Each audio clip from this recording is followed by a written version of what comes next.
and good evening all of you. This is me Mudita and once again welcome on Mudita IS Warriors. Guys, आज हम लोग जो revision करने वाले हैं वो चैप्टर का नाम है नाजीवाद एवं हिटलर का उत्थान। हिस्ट्री का आपका चैप्टर नंबर 3 है NCERT में। इससे पहले फ्रांस की क्रांति का हमने रिवीजन किया था जिसमें हम मोस्ट इंपॉर्टेंट 1 मार्क क्वेश्चंस को देख रहे हैं और सभी सब्जेक्ट का हम 1 मार्क वाले क्वेश्चंस की रिवीजन कर रहे हैं जिससे आपका बेसिक कॉन्सेप्ट क्लियर हो जाए। डोंट वरी, हम लॉन्ग क्वेश्चन आंसर टाइप जो क्वेश्चंस होते हैं उसका भी रिवीजन करेंगे, बट फर्स्ट ऑफ ऑल एक ये वार्म अप जो क्विज सेशन है इसको खत्म करने के बाद सो स्टार्ट करते हैं। आप लोग को वीडियो को लाइक, शेयर और चैनल को सब्सक्राइब करना बिल्कुल नहीं भूलना है। आपका फर्स्ट क्वेश्चन है, उससे पहले मैं आपको बोलूँगी कि आपको एक कॉपी और एक पेंसिल लेके बैठना है जिससे आपको जितने क्वेश्चंस आते थे उसमें आप करेक्ट करते जाइए। क्वेश्चन नंबर 1, 2, 3 इस तरीके से लिख लीजिए। 1 आपको आता था तो करेक्ट, 2 नहीं आता था रॉन्ग, इस तरीके से एक लिस्ट बना लीजिए और फिर बाद में अपने आप को मार्क्स आपको देने हैं। फर्स्ट क्वेश्चन है, जर्मनी ने मित्र राष्ट्रों के सामने कब हथियार डाले? जो जर्मनी था उसने मित्र राष्ट्रों के सामने कब सरेंडर कर दिया था? तो वो डेट आपको बतानी है। द डेट इज मई 1948। 1948 मई की वो डेट है जब जर्मनी ने सरेंडर कर दिया था। तो आप ना एक कॉपी में ऐसे लिख लो 1, 2, 3, 4, ठीक है, 15 तक क्वेश्चंस बना लो और जो जो आंसर आपको आते हैं उसमें राइट करिए, जो नहीं आते हैं वो रॉन्ग, और पूरी ऑनेस्टी से, ठीक है। जिसके कम मार्क्स आ रहे हैं बिल्कुल ऑनेस्टी से अपने कमेंट में मार्क्स लिखेगा। दूसरा क्वेश्चन है, दूसरे विश्व युद्ध में निम्नलिखित में से कौन सा एक देश भागीदार नहीं था? तो ये आपको कुछ देश दे रखे हैं, स्विट्जरलैंड, इंग्लैंड, फ्रांस एंड रूस। इन 4 देशों में से कौन सा था जो विश्व युद्ध सेकेंड वर्ल्ड वॉर की बात कर रहे हैं भागीदार नहीं था? तो स्विट्जरलैंड था, ठीक है। इंग्लैंड, फ्रांस, रूस ये सब पार्ट थे, तो स्विट्जरलैंड था इनमें से जिसने पार्ट नहीं लिया था। आपको पता है फर्स्ट वर्ल्ड वॉर हुआ था, सेकेंड वर्ल्ड वॉर, 2 विश्व युद्ध हो चुके हैं हमारे, और जो प्रथम विश्व युद्ध था उसका डेट आपको पता होगा 1914 to 1918 ये हमारा चला था प्रथम विश्व युद्ध। इसके बाद है ऑस्विट्ज़ क्यों प्रसिद्ध है? ठीक है, इसको आप क्या प्रोनाउंस करेंगे या आप अपने अकॉर्डिंग प्रोनाउंस कर सकते हैं। इसमें जो ट है वो साइलेंट है, ठीक है। तो ऑस्विट्ज़ कहते हैं। ऑस्विट्ज़ क्यों प्रसिद्ध है? यह केंद्र बड़े पैमाने पर युद्ध बंदियों का कत्ल हुआ था। ये वो जगह थी जहाँ पे बहुत सारे युद्ध बंदियों का, जिन्होंने युद्ध में पार्ट लिया था, उन लोग का कत्लेआम हुआ था। तो ये कई बार हिस्ट्री के वर्ड्स होते हैं जो आपको पूछ ले जाते हैं और आपको नहीं पता होता। तो अगर इन तीनों के आंसर आपको आते थे तो आप अपने आप को 1, 2, 3 मार्क्स करेक्ट कर सकते हैं, नहीं आते थे तो आप नेगेटिव करिए। और हम चलते हैं नेक्स्ट क्वेश्चन पे फटाफट। ये एक वार्म अप क्विज है पूरे मेंटल एक्सरसाइज करने के लिए। जर्मनी की संसद को किस नाम से पुकारा जाता था?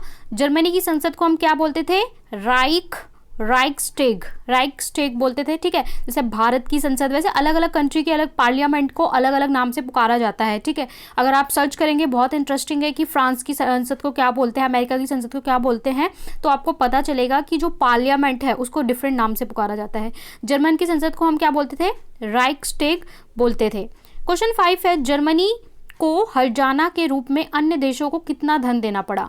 अन्य देशों को हर्जाने के रूप में यानी पेनल्टी के रूप में कितना पैसा जर्मनी को देना पड़ा था? 6 अरब पौंड, ठीक है। पौंड क्या है? उनकी करेंसी है, तो 6 अरब पौंड उनको देना पड़ा था।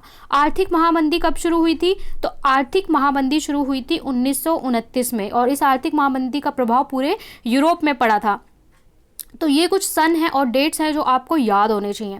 नेक्स्ट क्वेश्चन है, प्रथम विश्व युद्ध के पश्चात जर्मनी में किस गणतंत्र की स्थापना हुई? उसका नाम था, क्या नाम था जिस गणतंत्र की स्थापना हुई थी प्रथम विश्व युद्ध के बाद जर्मनी में? तो वाइमर गणतंत्र, इसका नाम क्या था? वाइमर, ठीक है। वाइमर आपको याद रखना है, वाइमर गणतंत्र था जर्मनी में। तो ये क्वेश्चन 4 to लेकर 7 तक आपके जिसके जिसके सही हैं वो अपने आप को 7 मार्क्स करेक्ट कर सकते हैं, जिनके नहीं है वो ऑनेस्टली से उसे गलत कर सकते हैं, ठीक है। हम चलते हैं क्वेश्चन नंबर 8 पे, और आगे से मैं आपके लिए क्विज लाने वाली हूँ। आगे से जब हम क्विज करेंगे तो उसमें मैं आपको होमवर्क भी देने वाली हूँ, ठीक है। जब हम लॉन्ग क्वेश्चंस करेंगे तो वहाँ पे मैं आपको आंसर कैसे लिखने हैं वो भी बताऊंगी, होमवर्क भी दूंगी, और हम ऐसा क्विज सेशन भी ऑर्गेनाइज करेंगे जिसमें आपको आंसर सामने नहीं बताए जाएंगे। पहले आपको 5 सेकेंड का टाइम दिया जाएगा आंसर देने के लिए, और लास्ट में आपको आंसर्स बताए जाएंगे जिससे सब बच्चे सही से पार्टिसिपेट कर सकें। क्वेश्चन नंबर 8 है, किस एक्ट ने जर्मनी में तानाशाही राज्य स्थापित किया? कौन सा ऐसा एक्ट था जो तानाशाह को बढ़ाता था? विशेषाधिकार अधिनियम। विशेषाधिकार अधिनियम क्या था? जिसमें विशेष अधिकार दिए जाते थे, तो ये तानाशाह को प्रमोट करने के लिए था, ठीक है। सितंबर 1934 में हिटलर ने किस देश पर आक्रमण किया था? तो 1934 में हिटलर ने पोलैंड पे आक्रमण किया था। ठीक है, तो आंसर करेक्ट क्या होगा? पोलैंड। क्वेश्चन नंबर 10 में बोला है इनमें से किस देश ने जर्मनी को स्टालिनग्राद की लड़ाई में हराया था? कौन सा देश था जिसमें जर्मनी को स्टालिनग्राद? तो यहाँ पे कुछ वर्ड्स हैं जिसको आपको ध्यान से याद रखना है।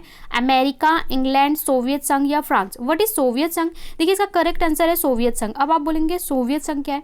देखिए यूरोप है ना हमारा, ये सोवियत संघ क्या था? कुछ कंट्रीज का समूह था, यानी कुछ देशों का समूह था जिसे हम सोवियत संघ के नाम से जानते थे। ठीक है, तो ये आपका क्वेश्चन नंबर 8, 9, 10 अगर आपका सही है तो ओके करिए। जो आंसर आपके गलत हैं, जैसे मैंने बताया है, आप सीरीज बना लो 1, 2, 3, जो सही है उसके आगे करेक्ट, जो रॉन्ग है उसके आगे रॉन्ग करो, लास्ट में काउंट करो आपके कितने क्वेश्चन सही हैं।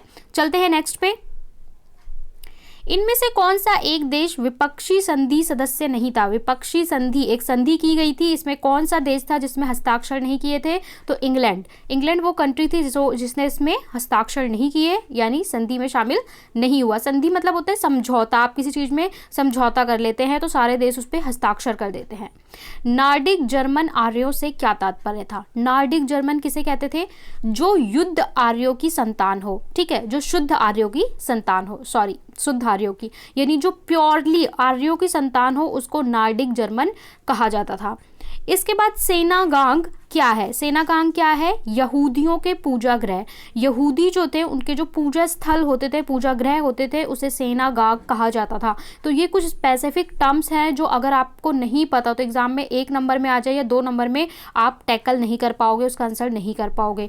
तो ये काफ़ी इंपॉर्टेंट क्वेश्चन है, आप VVI कर सकते हो। और अगर ये छोटे छोटे क्वेश्चन के मीनिंग अगर पता है तो आप लॉन्ग आंसर्स भी इनके बिहाफ पे लिख सकते हो। ठीक है, तो इनका पता होना बहुत ज़रूरी है। चलते हैं नेक्स्ट पे। इवैक्यूएशन में नीतियों का तात्पर्य था। इवैक्यूएशन में नीतियों का क्या तात्पर्य था? लोगों को मारने के लिए गैस चैम्बरों में भेजना। तो यहाँ पे आपको इवैक्यूएशन, ये एक इंग्लिश का वर्ड है इवैक्यूएशन, तो ये ऐसे ही आएगा। तो इवैक्यूएशन का मतलब क्या था कि लोगों को मारने के लिए गैस चैम्बर में, जहाँ पे गैस भरी हो वहाँ पे डाल दो और लोग मर जाए, तो इस वर्ड का इस्तेमाल किया जाता था, ये नीति थी। नाजी तंत्र के अधीन युवाओं का पालन पोषण कैसे किया जाना चाहिए? नाजी तंत्र यानी जो नाजी तंत्र था उसके अकॉर्डिंग कैसे होना चाहिए डेवलपमेंट, पालन पोषण युवाओं का, यंगस्टर का?